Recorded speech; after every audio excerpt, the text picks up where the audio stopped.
ఎన్టీఆర్ అనగానే ఆయనకి లక్షల మంది, కోట్ల మంది ఫ్యాన్స్ ఉన్నారు. యూఎస్ నుంచి ఇది గాని. అండ్ వాళ్ళందరూ కూడా మీ సక్సెస్‌ని కోరుకుంటున్నారు. ఎందుకంటే మీతో ఇంటర్వ్యూ అన్నప్పుడు నాకు వచ్చిన కొన్ని కామెంట్స్‌లో అదొకటి ఉందన్నమాట. అవునా? అండ్ మెయిన్ పాయింట్ ఏంటంటే నెక్స్ట్ అప్‌కమింగ్ ప్రాజెక్ట్ డ్రాగన్ అన్నది. అవునవును. మరి దాని నుంచి ఏమన్నా మీకు వచ్చిందా కాల్ గాని ఏమన్నా? డ్రాగన్ యాక్చువల్‌గా అడిగారు నన్నైతే. నాకు మెసేజ్ పెట్టారు. ప్రశాంత్ నీల్ డైరెక్టర్ నన్ను అసిస్టెంట్ డైరెక్టర్ నాకు మెసేజ్ పెట్టారు. హోప్ నేను కూడా చేశాను అనుకుంటున్నా. వాళ్ళు ఇంకా కాల్ చేస్తారు అనుకుంటా. నేను కూడా ఇంకా కొంచెం లీన్ ట్రాన్స్ఫార్మ్ అయ్యి అన్నలాగా. అన్న చాలా బాగా ట్రాన్స్ఫార్మ్ అయ్యాడు. మీరు చూస్తే ఈ మధ్య మొత్తం ఈ కంప్లీట్లీ గాట్ లీన్.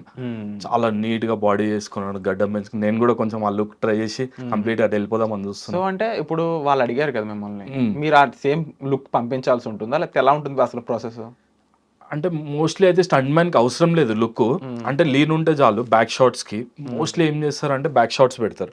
ఇంకోటి ఏమంటే ఇప్పుడు అనదర్ యాక్టర్ ఉన్నాడు, వేరే యాక్టర్ ఉంటే ఏమవుతుంది అంటే నీ డైలాగ్స్ ఉన్నప్పుడు అన్న వెయిట్ చేయలేడు. పెద్ద యాక్టర్ని ఇప్పుడు మనం వాళ్ళని ఆపలేం. అవునవును. సో మీ డైలాగ్స్ నాకు చెప్పాలి మీరు.